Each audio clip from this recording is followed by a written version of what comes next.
They told me you're on your own financially. Then a week later, they handed my sister condo keys, 2 bedrooms, a lake view, a ribbon on the door. No one asked if I had rent money. No one noticed when I disappeared.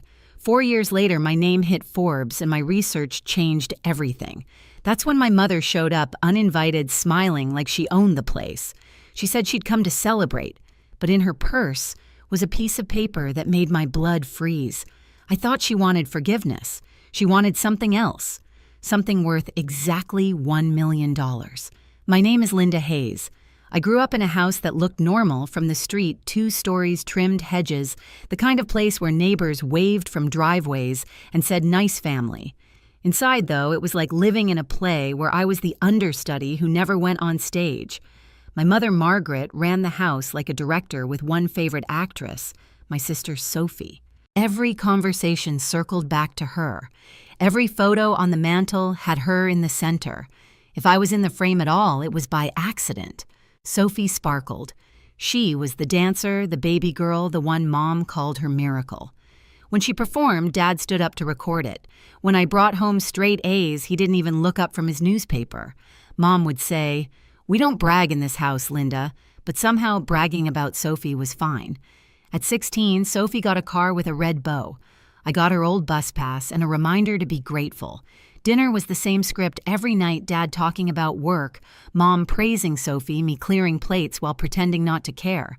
The smell of lemon detergent became the scent of invisibility. I told myself I was strong, that being invisible meant I was independent. But even then, I knew it was a lie. When I got into college, I rehearsed my request for help with tuition for days. I waited until Dad was relaxed. Newspaper folded, TV humming low. "I'll need help with room and board," I said carefully. Mom didn't look up from her laundry basket. Dad just muttered, "You've got scholarships, right? You're 18 now, you'll manage." Those words sliced deeper than they sounded. You're on your own financially. That night, I filled out loan forms under a dim lamp while Sophie slept peacefully across the hall. I wasn't angry, just hollow. Like a door had quietly closed and no one noticed I was still standing outside. College was a blur of labs, ramen, and side jobs. I sent short texts home at first, still hoping someone might ask if I was okay. They didn't. The family group chat kept glowing Sophie's new dresses, Sophie's vacations, Sophie's engagement to a guy with perfect hair. I learned to mute the notifications. When Dr. Elena Cruz took me on as her research assistant, I started to feel something new seen. She called me meticulous. She said, "You don't just follow instructions you think." No one had ever said that to me before. She introduced me to the quiet rhythm of the lab, the hum of centrifuges, the clean scent of ethanol, the small thrill when an experiment worked. It was the first place that didn't demand I shrink myself. By the time I graduated, I'd built a wall of calm around me. I'd stopped waiting for approval, stopped asking for help. I believed I was free from them until one photo shattered that illusion. Sophie, again. A condo key in her hand, a lake glimmering behind her. Caption, "Happy 21st, baby girl." And in the background, a red bow, the same shade as the one she got on her car years ago. That's when I realized some gifts don't stop hurting, they just change shape. The photo burned through me more quietly than anger ever could. I didn't throw my phone, didn't cry, didn't call. I just stared at that red ribbon until the screen dimmed. It was the same shade as every time they'd celebrated Sophie, like the color itself had been reserved for her victories. 2 bedrooms, granite counters, lake view. The post said it all. There wasn't a single message asking, "How are you, Linda?" I set the phone down face first and returned to my notes, recording polymer dissolution rates like nothing had happened. But something did. Something final. After that, home stopped being a place and became a concept I'd outgrown. My scholarship covered rent in a campus basement apartment, thin walls, humming pipes, the faint smell of instant noodles that never left. I spent nights in the lab chasing numbers instead of sleep. Dr. Cruz would check in on me, asking if I ever took a break. I'd shrug. "Breaks are expensive." She'd smile sadly, as if she knew that sentence meant more than I said. The next semester, she called me into her office. Warm, light books stacked in gentle chaos, a half-finished cup of coffee beside her laptop. "Linda," she said, "you're different lately. Not in a bad way, just focused. Whatever you're chasing, I hope it's for you, not against someone else. I wanted to say it was both, but I just nodded. When Stanford offered me a fully funded PhD position, I didn't tell my parents. I didn't even tell Sophie. I packed my car, a dented Honda trunk, full of notebooks and wilted plants, and drove until the highway signs said California. Somewhere between mile markers, I stopped feeling like a daughter. I was something else now. Stanford was a different planet. People there didn't measure worth in attention, they measured it in discovery. I belonged to the midnight shift of the lab pipettes, playlists, fluorescent lights. For once, silence didn't mean neglect, it meant focus. Every now and then, my phone would light up with the family chat photos from holidays I wasn't invited to, Sophie's engagement ring, Mom's captions about my beautiful girls. I'd scroll through them with the detached curiosity of a stranger. Then one day a text came just to me. Heard you finished your PhD. Congratulations. Maybe now you can help your sister with her business idea. No question mark after the congratulations. Just expectation. I deleted the message and blocked the number. Years passed. My work turned into a startup, a small biotech company built from long nights and stubborn faith. Mark Reynolds came aboard as a partner, sharp, kind, grounded. We built something that mattered, something real. When investors called, they called me Dr. Hayes.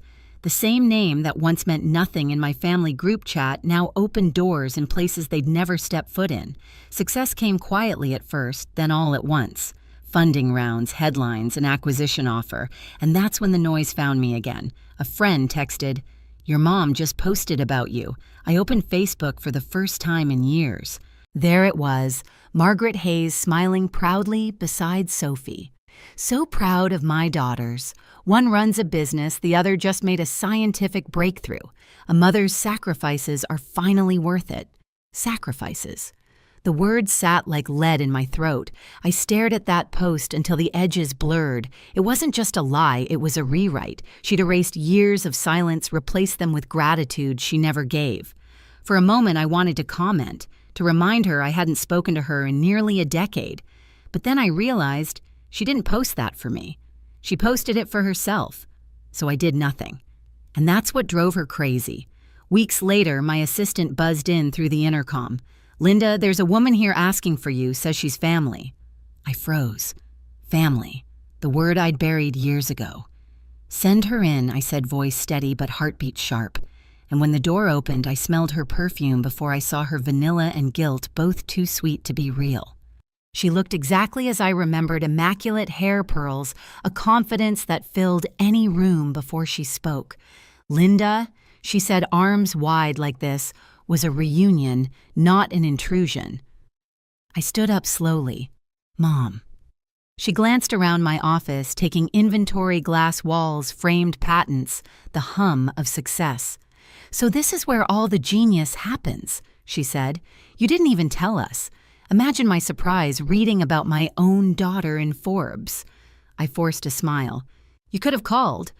"Oh, I did," she said lightly. "You changed your number. I figured you were just busy, so I thought I'd visit. Family should celebrate together, right?" Her tone dripped honey, but her eyes were scanning my desk, searching for something. I motioned to the chair. "Sit." She opened her purse with deliberate care and pulled out a folded sheet of paper. "Actually, I came because I've been thinking a lot about everything I've done for you. All the sacrifices, the years of raising you girls. It hasn't been easy." Something cold crept down my spine. "What are you talking about?" She unfolded the paper and slid it across my desk. "This," she said, smiling. I glanced down, typed lines, itemized, private school tuition, meals, emotional labor, and at the bottom a neat total $1,000. It wasn't a joke. I looked up. "You're asking me to pay you $1 million for being my mother?" Her smile didn't move, but her eyes hardened. "For everything I gave up, for all the things you could never repay." My breath caught. "Family doesn't work like that." "Family?" she snapped, voice suddenly sharp. "Family doesn't abandon the woman who gave them everything." I swallowed hard. "You chose to have me, Mom. Children don't owe their parents for being born." For the first time, she faltered. Then she leaned closer. Can't or won't, I could have had a life, a career, a husband who stayed. But instead, I gave it all to you." Her words echoed, but something inside me stayed still. I'd lived my life trying not to upset her. That ended here. "I'll help with your expenses," I said quietly, "but not this." Her face froze. "Then you're no longer my daughter." She stood, smoothed her jacket, and headed for the door. At the frame, she turned back. "Your father would be ashamed of what you've become." And when she left, the silence that followed wasn't empty. It was heavy, alive, and mercifully final. For a long time after the door shut, I didn't move. The hum of the AC filled the silence she left behind, a sterile white noise that almost sounded like peace. Then it hit me all at once. The tremor, the disbelief, the quiet ache that felt older than my bones. I sat back in my chair and stared at that piece of paper on my desk. $1 million, an invoice for motherhood. When the tears finally came, they weren't loud. They were measured like something my body had been storing for decades, finally leaking through a crack. By morning, I wasn't crying anymore. I was done. I walked into the lab early before sunrise, before anyone else could see the wreckage on my face. The machines hummed softly, steady, and loyal. I started a new synthesis, wrote notes with the same precision I'd always had, and told myself this was how you heal, with order, with proof, with mementos. Dr. Cruz found me an hour later holding a cup of coffee. She looked at me, then at the empty space behind my eyes. "She came, didn't she?" I didn't ask how she knew. She always knew. "She wants money," I said. $1 million. Dr. Cruz didn't flinch. "And what do you want?" I thought for a long moment. "Peace," I said, "but I don't think it's refundable." That night, I sat on the bathroom floor of my office, still wearing the champagne-colored dress from the party, my hands trembling so hard I could barely breathe. The mirror across from me reflected someone calm, detached, someone I didn't recognize. The woman who built a company that saved lives was breaking quietly in the corner of her own success. I remembered every Sunday dinner where my mother said, "We do everything for you girls." Every silent ride home where I tried to believe her. Every time I excused her cruelty as stress. And suddenly, I could see it for what it was. Not sacrifice, but control. She gave so she could own. I texted Mark, "Don't come by tonight, I need to think." 2 days later, I met with my lawyer. I told him to create a trust for my mother enough to cover her basic needs, nothing more. Strict conditions, I said. She can't touch the principal. No withdrawals beyond the monthly stipend. He raised an eyebrow. "You're protecting her from herself," I shook my head. "I'm protecting me from her." The calls started the next week. At first they were angry. "You'll regret this, Linda. You can't erase me." Then they turned pleading. "I forgive you, sweetheart. Just send the money so we can be family again." By the third round, they became threats. "Maybe the media should know how ungrateful you are." I stopped answering. Mark watched me one night sitting on the couch, my phone lighting up over and over. "You don't have to read them," he said. "I'm not," I told him. "I just need to see how far she'll go." Eventually, the messages slowed. The noise faded into static. And one morning, there were no more missed calls, no new emails, just quiet. That quiet felt earned. A month later, Dr. Cruz called me into her office again. "You've been working like someone's chasing you," she said softly. "Is it over?" I nodded. "Almost." She handed me an envelope. "Then take this weekend off. Go somewhere that isn't built from adrenaline." Inside was a printed ticket to a coastal retreat, a place where the lab noise would be replaced by waves. That night, I stood by my office window, city lights reflecting off the glass like distant stars. I thought of the woman who'd raised me, how she'd mistaken fear for love and guilt for loyalty. And I thought of myself finally untethered, finally breathing in a life that wasn't borrowed. The acquisition ceremony came 3 months later. Our company had been valued at $80 million. Investors, journalists, champagne, the whole illusion of triumph. I smiled for photos, shook hands, said all the right words. No one saw the small scar beneath the perfection, the space where I'd cut off the last thread of her control. After the speeches, I stepped outside for air. The night was crisp, Pacific wind sharp enough to feel like cleansing. Mark joined me, handing me a glass of water instead of champagne. "You okay?" he asked. "I am," I said. And I meant it. But peace, I've learned, doesn't stay still for long. 8 years passed. The company thrived. We built, we healed, we lived. And then one autumn morning, driving through Seattle for a conference, I saw her again. She was sitting on a curb outside a coffee shop, a paper cup in her hand, gray hair tangled, eyes dim but unmistakable. For a second, I forgot how to breathe. The world went quiet in that dangerous way it used to. I parked, bought 2 coffees, and sat beside her. She didn't recognize me at first. Then she whispered Linda like a question she was afraid to finish. We talked for an hour, half-truths, fragments, things too fragile to name. She said she was sick. Pride had taken what the world hadn't. When I left, I arranged help through the trust. Not as a daughter repaying debt, but as a human refusing cruelty. I didn't forgive her that day, but I stopped letting her story define mine. And when I drove away, the city looked softer, like it was finally letting me go. I didn't tell anyone about that meeting for a long time. Not Mark, not Dr. Cruz. It didn't feel like a secret.